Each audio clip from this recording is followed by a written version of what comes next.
이 일이 있은 지 얼마 후에 예수께서 갈릴리 바다, 곧 디베랴 바다 건너편으로 가셨습니다. 그러자 환자들에게 표적을 베푸시는 것을 본 많은 무리가 예수를 따랐습니다. 예수께서는 산에 올라가서 제자들과 함께 앉으셨습니다.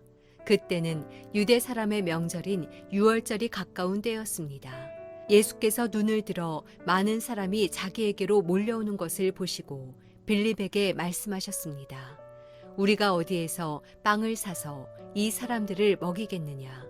예수께서는 빌립이 어떻게 하나 보시려고 이렇게 질문하신 것일 뿐 사실 자기가 하실 일을 미리 알고 계셨습니다. 빌립이 예수께 대답했습니다.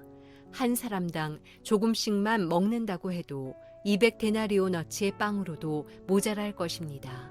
제자들 중 하나이며 시몬 베드로의 동생인 안드레가 말했습니다.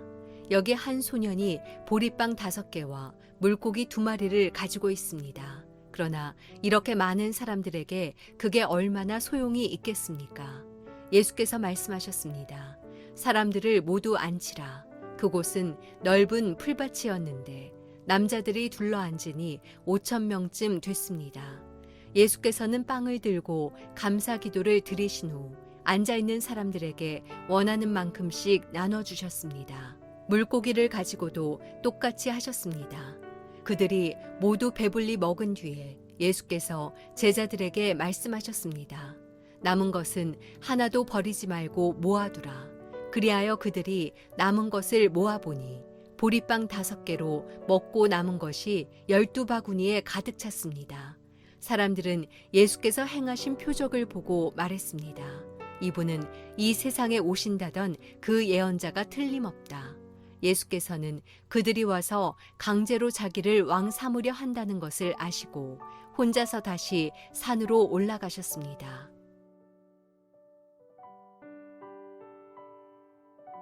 하나님 말씀으로 하나님 나라 누리는 하루를 함께 소망하며 이 아침에 우리에게 주신 말씀을 나누기 원합니다. 이 아침에 주시는 말씀은 요한복음 6장 1절에서 15절까지의 말씀입니다.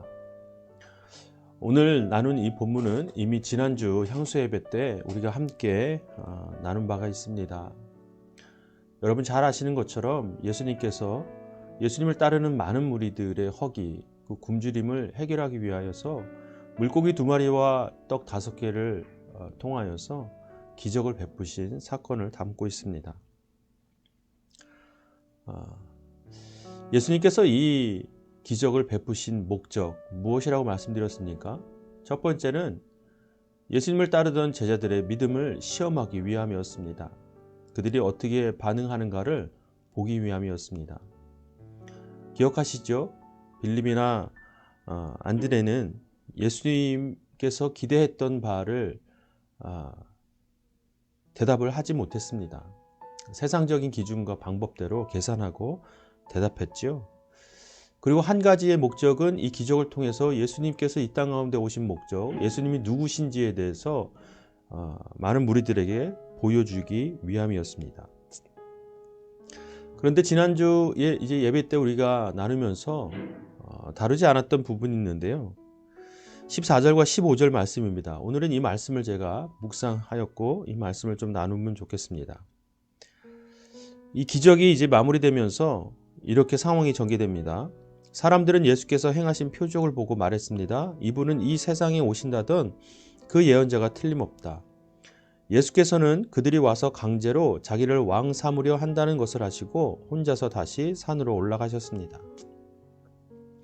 여러분 아시는 것처럼 예수님께서는 이미 많은 표적들을 사람들에게 나타내 주셨습니다. 그러면서 한편으로는 그 표적을 보고 믿는 사람들을 향하여서 때로는 질타하시고 또 때로는 그것을 향해서 옳지 않다라고 말씀하십니다. 그럼에도 많은 사람들은 예수님의 표적을 보고 예수님을 따랐습니다. 말씀드린 것처럼 그들의 마음 가운데는요, 자신의 삶의 환경이나 형편이 나아질 것이라는 일말의 기대감이 있었기 때문에 그런 것이 있었습니다.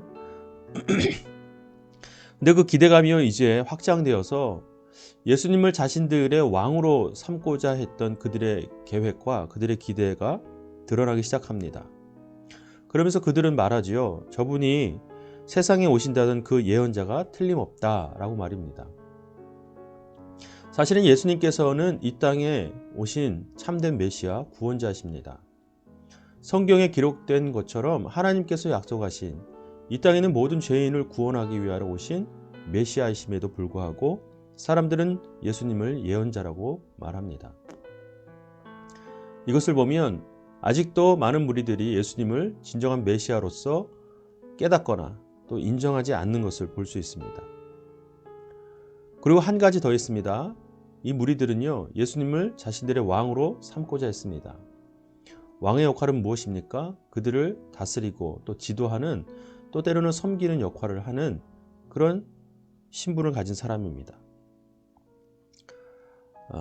그들의 의도는 바로 이것입니다. 그들이 지금 처한 상황은요, 로마의 지배 가운데 있었던 이스라엘이라는 나라가 다시 회복되는 일, 다시 말하면 독립하는 일에 마음을 두고 있었기 때문에 예수님을 자신들의 죄를 구원하실 구원자로 보기보다 정치적인 메시아, 즉 어떤 정치적인 역할을 통해서 자신들의 삶의 상황이 변화되는 것을 기대했던 것입니다.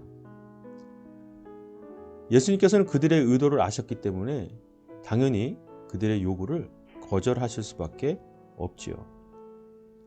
그 이유는 예수님이 이 땅 가운데 오신 목적은 오로지 하나, 수많은 죄인들을 구원하기 위함이었기 때문입니다. 오늘 이 말씀을 묵상하면서 이런 생각이 들었습니다. 나는 이 땅에서의 삶을 살아가며 예수를 믿는다는 그 믿음의 행위로서 복받기 위한 또 내가 원하는 예수의 모습을 갖고 살아가지 않는지 한번 돌아보게 되었습니다. 어떤 분은요, 이렇게 말하는 분도 있습니다. 내가 예수를 믿는 것, 교회를 다니는 이유는 사업이 잘 되고 복받기 위함이다. 내 자녀가 복받기 위함이다. 라고 말씀하시는 분이 있습니다. 물론 일정 부분 맞습니다. 예수를 믿는 것은 분명 복을 받는 일입니다. 그러나 그 복의 기준이 어디 있느냐가 중요합니다. 내가 생각하는 세상의 기준의 복으로 예수를 믿는 행위로 나아가면 안 됩니다. 그것은 예수를 하나의 도구로 삼는 일입니다. 내 삶의 형편이 바뀌어지는 일에 있어서 예수님을 이용하는 겁니다. 우리가 예수를 믿음으로 말미암아 복을 받는 것은 순전히 예수님께 주시는 복입니다. 그것은 하나님의 자녀로 살아갈 수 있는 복입니다. 그것은 세상에서의 형통한 모습이 아니라 예수의 자녀로서, 예수의 사람으로서 살아갈 수 있는 믿음의 모습입니다. 오늘 하루 우리는 예수 그리스도의 자녀로서 살아갈 것입니다. 오늘의 삶이 예수님께 어떤 삶이 될지를 한번 돌아보고, 무엇보다 예수님께서 함께 하시는 그런 삶을 우리가 살아가기를 간절히 소망하며 나아가길 원합니다. 기도하겠습니다. 살아계신 하나님 아버지, 오늘 하루를 우리가 믿음으로 살아내고자 합니다. 무엇보다 예수님을 나의 형통한 삶에, 평안한 삶에 이용하지 않는지 돌아보게 하시고, 온전히 예수님을 내 삶의 진정한 왕으로서 모시며 구세주로 우리가 인정하며 그렇게 살아갈 수 있는 하루가 될 수 있도록 도와 주옵소서. 예수님의 이름으로 기도합니다. 아멘. 여러분, 이 시간 각자에게 주시는 말씀을 묵상하고 그 말씀을 붙들고 함께 기도하는 시간을 갖도록 하겠습니다. 오늘 하루도 하나님 나라를 온전히 누리는 하루가 되기를 축복합니다.